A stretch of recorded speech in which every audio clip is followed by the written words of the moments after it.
250 qualifier. The track's going to be a little bit different than the last time they rode, as always with motocross. So just look for those lines, for new lines to start to form.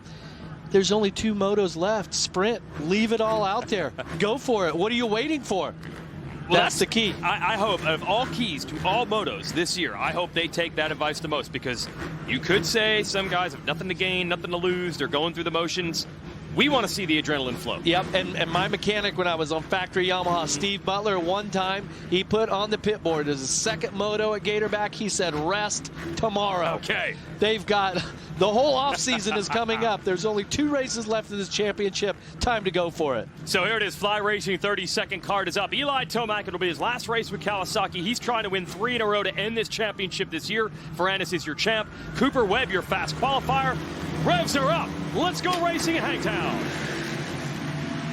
And Webb shoots out of the gate. He's got Ferrandis on the inside. Whoa. And Roczen there as well. They almost collide. That was a Webb sandwich right now. I can't believe he kept the KTM on 2 wheels. Roczen so quick out front. And look, Ferrandis has to shut down because Roczen shut him down. And Ferrandis lost a couple of spots. Well, then Cooper loses spots. And here's the big mover. Christian Craig coming up about 5th to 2nd in that exchange. Whoa, you've got Tomac and Shock right there. Look at him hard on the brakes trying to get the bikes turned, because it is such an off camber where the turn is falling away from you and there is such little traction to be had. Cannot believe how much passing we've watched in these first 4 or 5 corners. Ferrandis trying to get back around Craig for 2nd. Tomac getting around Webb for 4th. Yeah, Webb saying the same thing. I can't believe how many passes are happening. But it's me. Yeah. the wrong direction. I think Webb is one of the riders to beat, but he has fallen back to 5th right now. And let's see what he has as we focus on the 2 Yamaha riders. Well, Webb just greased that inside of that corner to get Tomac back. He was sliding the front end all the way through. Short line right there, too. Ferrandis now locking down 2nd over his teammate Craig. Webb, he's motivated. He didn't like it passed like that. He's coming right back. There's a split section right here also, looking for those emerging lines that I was talking about. But, I mean, the last few races, it's been Tomac. He has been the guy to beat, but little by little, the number 2 there in that white gear, the Red Bull KTM, that orange bike, Cooper Webb, has started to find his groove once again. Now remember, he's a champion in the 250 class, a former champion. Yeah, exactly. The book on Webb after 2 Supercross titles, but only 1 race win total on a 450 outdoors is, he's just a Supercross guy, but he does have a 250 motocross championship to his credit, and he's coming back strong after Craig and actually getting back away from Tomac. And how about Cody Shock, who's actually there camped down in the rear fender of Eli as we're getting ready to complete the first lap. Well, that's the place to be if you want to.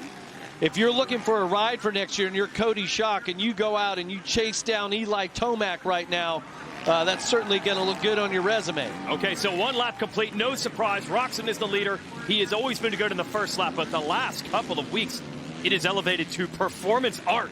What Roczen can do on the first lap of a motocross race, he's gone. Great look here from our Parts Unlimited drone. Ooh, Webb trying to get Craig. That's the battle for 3rd. Then Ferrandis, and Roczen's already headed back downhill. Well, this track crew has gone out and worked on this track with the dozers, and you notice they're using some of these outside lines, pretty wet, but they've bladed the track in a lot of spots where they've cut down all of the ruts that would have been there from the final qualifying practice was actually the 250s. And then there were 2 consolation races. Also, they've smoothed the track back out. It's pretty flat. Look for it to get drier as the day goes on. So right now, the track not quite in the condition that's going to allow these riders to set the fastest lap times. Now, as we speak, though, right now, our fastest lap, well, we haven't got around to have a full lap. We still about half a lap to go before we're going to get that lap time that I was spouting off about. I was a little premature.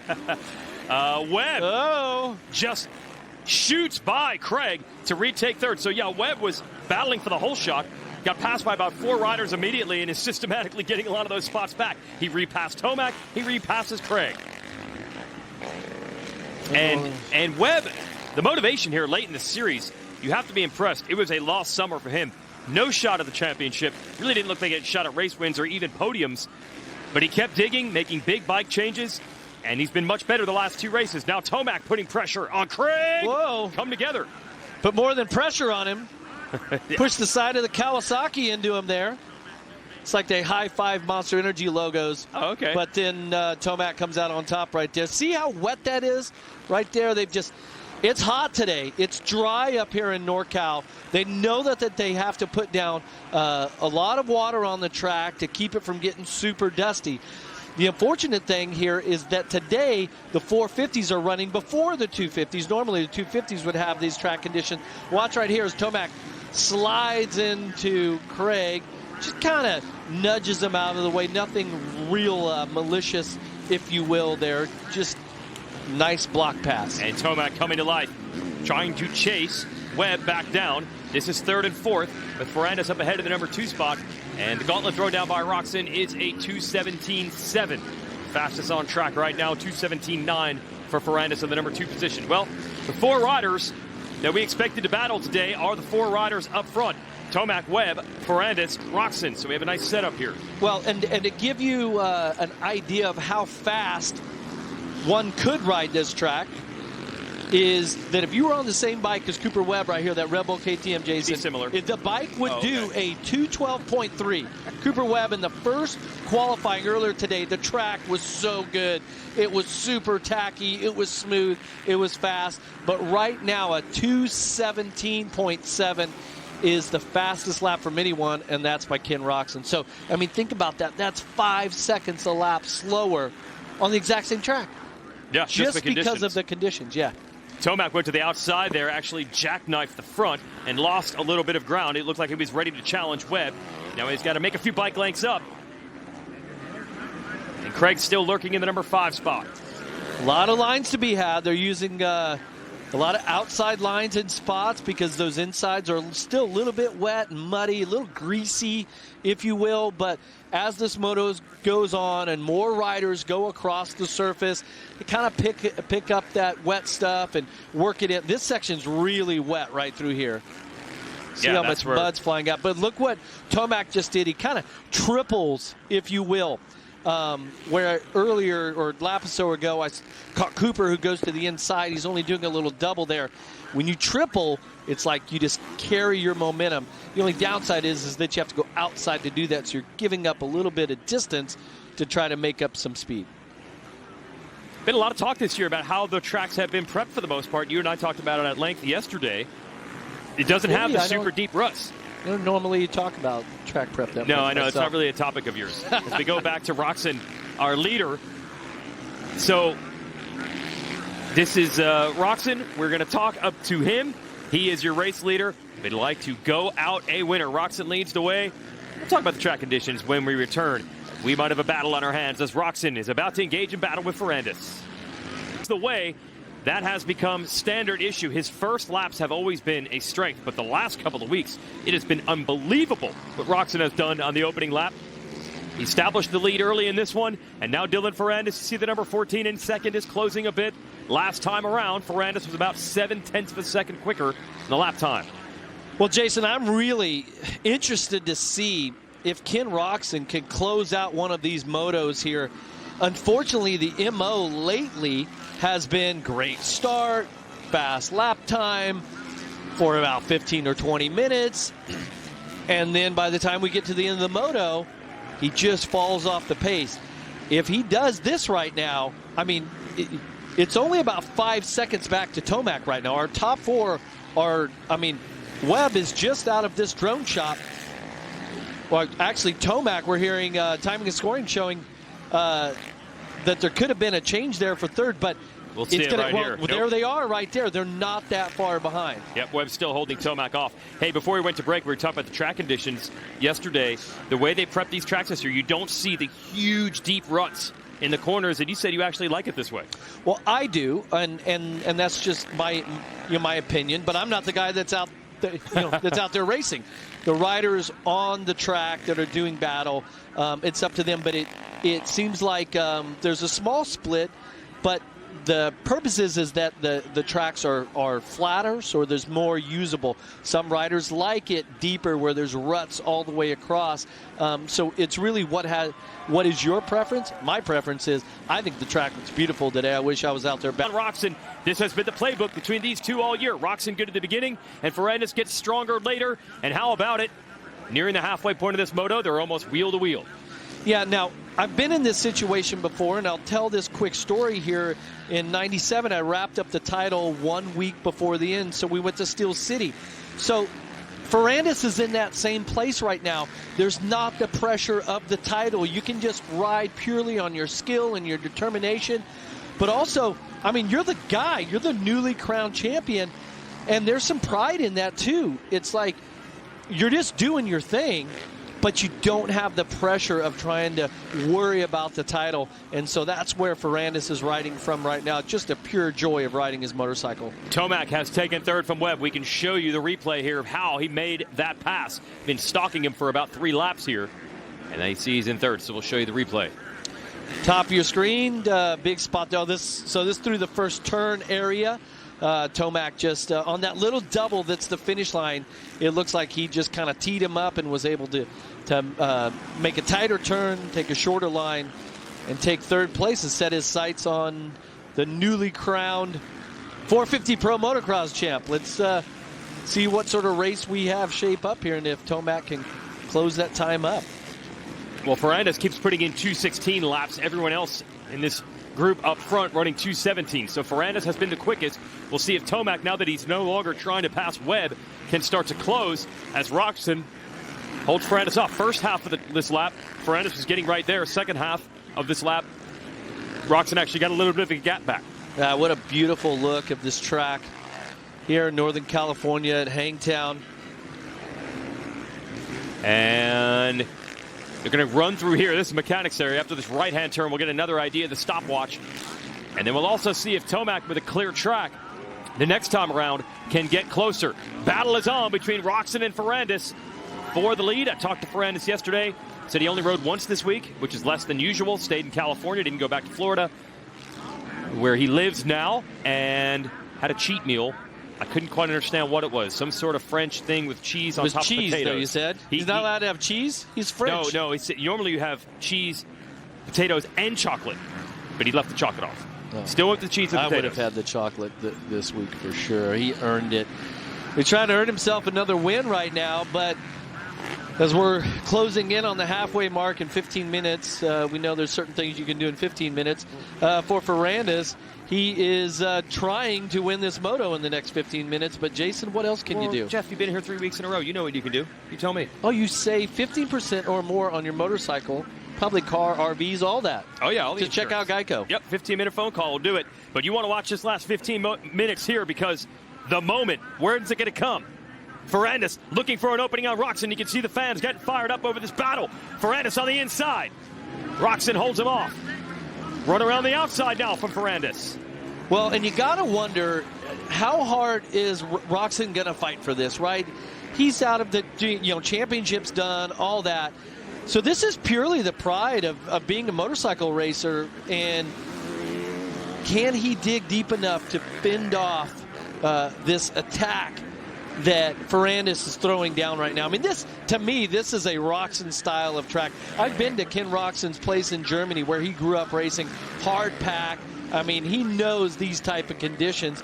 And now we're starting to get into a little bit of lapped riders too. And so who can be the most savvy about picking your way through the lapped riders and just squeaking by a rider before you get into maybe a one-line section and things like that to use it to your advantage.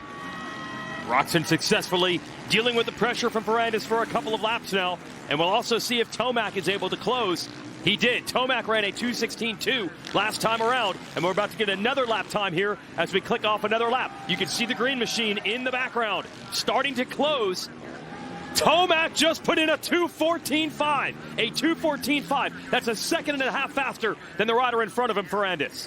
That is insane. I mean, Tomac's ability here in Pro Motocross, and it seems like he can drop the hammer. With that term, drop the hammer, he just did that.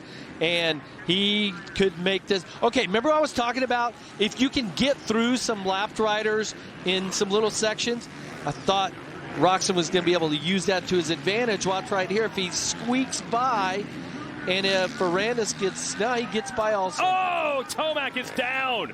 So he put in the burner lap, and then he goes down to see Webb just snuck by as well. So that's a big shakeup.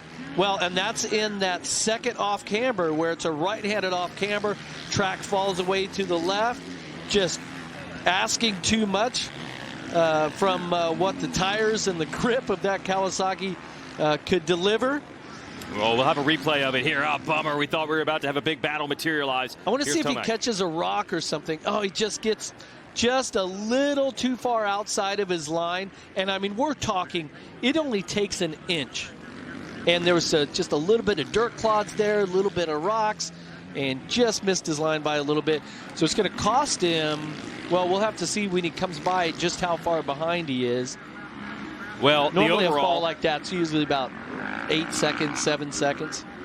It's enough to lose third to Webb, and if you're Tomac, you want to at least have a shot at the overall going into Moto 2. Big difference seen finishing third and fourth. So can he pick it back up and go after Webb? Ferrandis just keeps lurking here with Roczen, but Roczen successfully holding him off. Then just outside those battles, with Tomac in fourth, still Craig fifth. Schock, Hartranft, Noren, Surratt, and Rodbell round out the top 10. Here's an opening for Ferrandis right here. Not enough. It looks like to me that Roczen has really held his line, ridden his line, and just tried to perfect that. Remember my keys to the Moto, my KTM keys to the Moto were find some emerging lines? Well, Ferrandis has been out there looking around. He's been scouting out new lines each time around. And while he's doing that, even if he found a bad line, he still hasn't lost any time. And that's such a confidence booster when you're the guy behind and you can go anywhere on the track. Well, around the outside, Ferrandis going to go uphill, putting another rider a lap down. Watch the inside. He's going to come to, Oh, not quite close enough. Roczen a good drive around the outside to hold him up, and you can see Ferrandis is no longer lurking. He is attacking. Going to tiptoe around this off camber on the inside. Lines almost come together. Roczen holds the lead. Yeah, you're going to see Roczen ride a lot of the insides in certain spots here. Try to close that down. And if Ferrandis, if you want to go by, you're going to take the long way around. Don't give it up easy, that's for sure. Looking at Webb in third, and then the lap time for Tomac ended up being a 2:33. So he went from a 2:14 super duper fast lap to 2:33 with that crash. So he lost a lot of time there. It's like 20 seconds. Yeah. It took him a while to get up. Yeah, normally you fall down, you're back up within 10 seconds. That's twice the amount of time. That cost him big time. Yep. So he's going to have a lot of work to do. He's 8 seconds down on Webb. And Ferrandis was putting the attack on, but again, this section of the track seems to work better for the 94. It opens up just a couple of bike lengths. It's enough where Ferrandis cannot show him a wheel. Is Roczen going to be able to hold on to it with about 10 minutes and 2 laps to go? Moto 1 at Hangtown. It is on right now. MAV TV live coverage. Lucas Oil Pro Motocross. Dylan Ferrandis on the 14. Looking for an inside line on Ken Roczen. Not able to make the pass. Roczen holds the lead. Wow, that was so close so many times right there. Roczen had some lapped riders to deal with. But right now, the new champ, Dylan Ferrandis on that blue Yamaha, it's like he can do anything on the motorcycle that he wants to. He's got it down the inside. Absolutely. He got those jumps figured out. He knew he was already on the right side. If he could just get through that roller section quick enough to get side by side, he'd have it, and he does. Well, this has kind of been the story in the second half of this championship, is Roczen has started out so good and fast and just looks like he's out there riding really easy on a Saturday afternoon cruise. But about the 20-minute mark is when Roczen's fitness or his speed just doesn't seem to match up with either Dylan Ferrandis or Eli Tomac of late. And Ferrandis already starting to stretch it out. Let's send it down to Ashley. We saw Ken Roczen struggle a little bit with the heat last weekend at Fox Raceway. So today on the siding lap, he actually wore an ice vest to keep that core part of his body nice and cool before they took off for the Moto, to see if that would help him deal with the heat and being out there at this intense racing level that they are at. That's something that really is a struggle for a lot of these riders, and we noticed it significantly last weekend at Fox Raceway. Let me tell you guys, it's not any cooler here today. It's very warm. We haven't asked Ashley enough about her level of fatigue as the year has gone on. She's out there in those conditions as well. Meanwhile, Webb still holds third over Tomac. Craig Schott, Hartraft, Surratt, LeMay, Rodbell. That is the top 10. Then it's Anstey, Noren, Bogle, Wageman, and Scott Meshy rounding out the top 15. Well, Jason, I mean, I probably have a different attitude and mentality about heat altogether because I absolutely loved it. During my racing career, hotter the better. Like, I want it to be as hot and humid and nasty as it could possibly be. Man, if I saw another rider, one of my competitors, that was wearing an ice vest going to the line for Moto 1, not even Moto 2, I would be like, okay, mentally, I've got him beat. Okay, let's give you the Motorsport whole shot replay. This is spectacular. Roczen has the ice vest off now, and him, Ferrandis, and Webb, what a duel. Yeah, great shot here from that Parts Unlimited drone, but as it come across the line, is going to be Ferrandis, barely. They actually give it to Roczen by 16 thousandths. I mean, that could be the difference of where the transponder was mounted on the bike or which way the handlebars were turned. I want a result. Oh, okay. All right. In my heart, I'm giving it to Ferrandis. But the stat says okay, we're giving it to Roczen. The eye test, you say Ferrandis. I never thought about that. The transponder is usually behind the number plate, either on the right or left side. So, yeah, just turn those bars. Push that thing forward. I mean, if it's the difference of that small amount of time, that's got to be like 3 inches maybe, right? So that could make the difference. So Roczen here in second. He's all alone because Tomac has gone down. He's still in fourth behind Webb. At one point, we were bracing ourselves for a big Tomac charge. Craig is fifth. Schott comes through next. Brandon Hartraft is in a Twisted T. HEP Suzuki will be the next rider in line. So Roczen looking for a rebound. It has been a tough couple of weekends for him physically. Dylan Ferrandis, your new champion of 450 motocross this year, leading here in our finale of the year.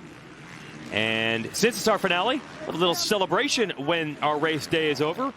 If you're watching us with the Peacock app with NBC, we'll have a half hour of post-race coverage on Peacock where we'll interview some riders, hand out some special awards and trophies. I don't believe we've ever done that before, so a little bonus coverage if you're watching via Peacock. And Dylan Ferrandis will certainly get his accolades at that post-race show, which is brought to you by motorsport.com. Well, I sure hope that we have some B-roll from the championship celebration from Star Yamaha last week at Fox Raceway because Ferrandis and his crew, they know how to celebrate. They were out of control as they should be. And right now, leading this first moto. Cooper Webb here on the Red Bull KTM is third. And is Tomac really catching him? Not really. In fact, the last time around, Tomac a 220 lap and a 219 for Webb. So Tomac was really finding his groove, starting to close on the leaders, tipped over. And since he's dropped back to fourth, he's not really been able to catch Webb. Yeah, Webb right now, who's putting in an awesome ride. He really has. His lap times have been pretty consistent and all that, but he's 20 seconds off of the lead all of a sudden. I'm there and struggle at the beginning of the year. There was pressure on Webb to prove he had made the right decision, and I believe that's why he's still working so hard to pick up the game late in the year. I'll tell you who's working hard right now. Christian Craig is catching Eli Tomac. Yeah, now last time around, he was not as quick as Tomac. Tomac was a 220, Craig was a 221, but here we go across the finish line, and those numbers are going to change significantly where Tomac was a 227 to Craig's 221. So Craig didn't do anything different. Tomac's the one that really dropped off the pace at a 227. Keep in mind, Tomac's fastest lap is the fastest lap of the moto by anyone by a long ways at a 214.5, and he just turned to 227. I mean, that's way off the pace. So I wonder if something happened. Tomac lost his focus. Is there issue possibly with the machine? Craig's still hounding him. See hometown Temecula, California. So we were mentioning the Star Racing Yamaha team during our break. Everyone has moved. Generally, everyone is living in the Tallahassee, Florida area, and then they ride at Ricky Carmichael's old goat farm which is right on the Florida-Georgia line. That's not just a band. That's also where these motocross tracks for a lot of riders are located. Cairo, many Georgia. a times, yeah. Florida-Georgia line. Just a big commitment by Star Racing to do that. And, it's not like they don't have the ability to have testing and practicing sessions out on the West Coast. But being isolated in Tallahassee, you can really get focused and get your work done. Okay, so here's Cody Schock, who's ridden a great ride, started about 6th and has stayed there the whole time, but he is about to have company. Brandon Hartraft is a lap rider in between. Hartraft's on that yellow Twisted Tea Suzuki. And pretty funny, these two go way back. Schock out of Delaware, Hartraft out of New Jersey. They actually grew up racing each other, mostly in New Jersey at Raceway Park, which is Englishtown. I know you rode there a couple times, Jeff. Oh, yeah. That's legendary track. Absolutely. So these two grew up racing at that track, and here they are probably about 10 years later. Well, now last time around, it was Schock that had the quicker lap time by about 0.6 of a second. Okay, Hartraft looks like he's catching him a little bit now, so we've got about another quarter lap to go before we get another lap time out of these riders. But Brandon putting in a strong ride here, this moto, and I mean, let's see if he's there's a little less than 2 laps. Well, 2 laps to go. See if he can make that move and close up that gap. Now, we've been talking about Schock, what he's doing as a privateer. They get a little support from Honda here and there. None of the cool factory parts. Similar story for Hartraft. This is Suzuki's premier effort, but they don't have any of the works parts from Japan. They do get some help from Suzuki in general as far as the replacement parts and motorcycles and things like that. But you have a real privateer behind them, just operating his own thing, and that is Ryan Surratt. He's become a veteran these days, second-generation rider, even does some off-road races. Surratt's been pretty quick as of late. He is in the top 10. Be the next rider in line. Yeah, there he is. Nice job by Surratt here. He is in 8th place. Well, the number 951, that's probably his area code where he lives in Southern California, but he's done all kinds of racing lately, too, between works racing, which is kind of your sort of desert off-road racing on the West Coast, and supercross along the way here. But, yeah, he's definitely showing some good speed and good fitness here at the end of this Lucas Oil Pro Motocross Championship. Surratt had an 11th in a moto at Unadilla, but now he's aiming for single digits, running in 8th. And look, we know that there's a lot of talent in this 450 class that's not here right now. Chase Sexton's out for the weekend with illness. Justin Barsha's out. Marvin Muscan out. He has COVID. So we're missing some talent, but no one's going to care. You say you got a top 10 as you watch Max Anstey come through down the 34. If you're a privateer and you say you finished 8th in a moto, you don't need to put an asterisk next to it. No. You got 8th. It's still impressive. Here is Anstey on the number 34. He would be next in line 9th, and then behind him would be Bogle. And Anstey on this Twisted Tea Suzuki team the last 2 years. He announced last week after the race that he appreciates the team. They gave him a shot here in America, the Englishman, to come back to the United States. He had gone back home for about 10 years, but he will be moving on to another team next year. I think we're looking for Bogle here. There's a couple of lap riders, and well, that's a pretty big gap. That's not Bogle either. No, that rider's missing his front number plate. Something's gone wrong there. This could be him. All right, there is Bogle. Now, Bogle, I saw him getting taped up this morning on his ribs on the right side. I said, looks like he got shot. And he said, actually, I took my teammate Joey Savacci's foot peg to the ribs. It hurts. I don't even want to know what it is. I'm going to race today anyway. Savacci's not here with illness.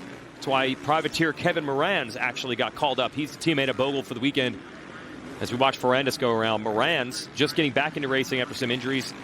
Normally with the privateer journey Teddy Park's team.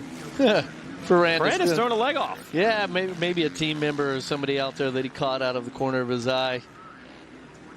He's definitely enjoying it, as he should. I mean, he's got 13 seconds over Roxon. Wow, that is an alarming lead. 13 seconds, and it happened all in about 10 minutes. Absolutely, they were close. I mean, he's about 2.5 seconds a lap faster than Roxon right now. I mean, when you're the guy, you're the guy. It's like everything's working. Your fitness is there, your mindset and confidence is there, and he's going out executing another great race. Throws a big whip here for all the fans of Hangtown. Well, an amazing story that he and his crew have put together, and really there's no secrets. It's just grit. This guy just works. He says he believes harder than anyone, and it's hard to argue right now. And his mechanic, I was talking to Alex Campbell, his mechanic, last week. So with that move of the team going to Georgia and Florida, after High Point in June, he left his wife, who's still in California. Didn't see her for 2 months. And putting in 90 hours a week, working on both the practice and the race bikes. A lot of the family members of Star Racing didn't get to reunite with their family until last week when we had a race in Southern California. That's the level of sacrifice that everyone has put together to put together this championship. And the train keeps rolling. No pressure at all. Doesn't have to win. Does it anyway. Dylan Ferrandis, a dominant win in Moto 1 here at Hangtown. Yeah, he's feeling good about that one. Pressure's off from the title. Can just go